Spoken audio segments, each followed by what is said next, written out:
So obviously when someone is going to a parole board or a mental health review tribunal, obviously a big factor in the decision to release that person is the risk that they're going to engage either in the same behaviour or different offending behaviour again. So as a clinical psychologist, what role do you have in assessing that risk and how do you do it? Yeah, I mean, if I talk about the Mental Health Review Tribunal, they use the concept of unacceptable risk. Right. What does that mean? Everybody's definition of what's acceptable and isn't acceptable is different, and so you get some variation between tribunals as to where their individual tolerance is. I mean, really, your only recourse is to using kind of evidence-based approaches. I think as soon as you step outside of that, then you're on thin ice as a clinician making recommendations. And it's difficult to manage your own anxiety and sleep at night if you're making a recommendation that you can't somehow reference back to a body of evidence. So the way I do it, and my colleagues really do it, is we tend to use structured clinical risk assessments. So they're different to pure clinical judgment in that clinical judgment is just thinking about the client and making a decision as to whether you think they're going to do it again or not. And different to a very pure actuarial approach where you're just adding up factors, looking at a score and then comparing that score to an actuarial table to see what the percentage of people with a similar score in the standardisation sample would have of reoffending. So both of those approaches have got their uses, but I think the best blend is a structured clinical judgment approach, which takes factors from the literature that we know are predictive of offending, but then you apply them in an individual way to the client that's in front of you. So there are examples like the HCR20 and the SVR20, which are for general interpersonal violence or for sexual violence, and they have, a series of items in that look at background factors, current clinical factors, and sort of future decision-making factors that give you a really good idea of someone's risk. They're very well-researched, validated tools that are very accurate at predicting risk. So I use those. I think if you'd asked me 20 years ago, then risk assessment was in a real crisis. Insofar as it was being done but very badly, and it was being done badly by people just making clinical decisions without any informed sort of evidence base behind them about people's risk.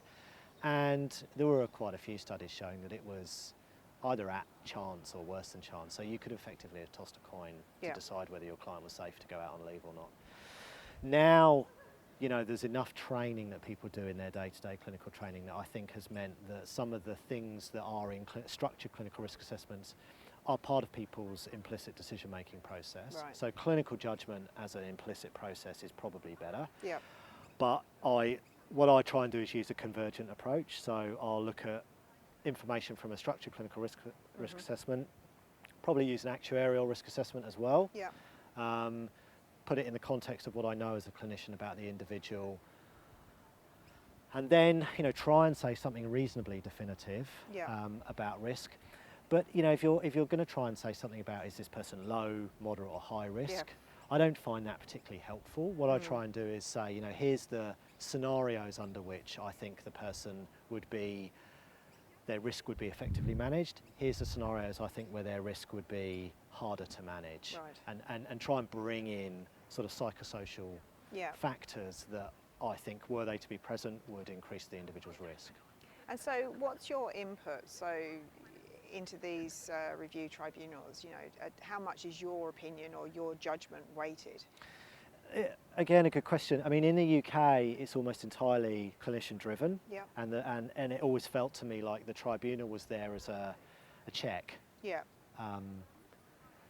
And they have the legal authority. In Queensland, it's a bit different, and they can be much more assertive, I guess, and will form their own view. So they will always consider the view of the clinician and be led by the clinician. And so it's a tribunal in the pure sense of the word. You go along, you give your evidence orally and submit a report as well, which the tribunal members would have received beforehand.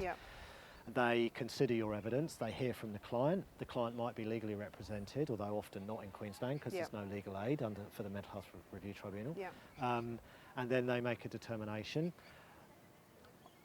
very often they're guided by the clinician, but I've also seen tribunals make a very different decision. When you say different, is that always on erring on the side of caution more? Because you were saying earlier that Yeah. people, forensic orders are not often got off of. Yeah, it tends to be a more conservative decision, although not always. Right. I think if you were an outsider looking in, what you would say about that is that's what it's for. Yeah. The tribunal don't get lost in the wood for the trees.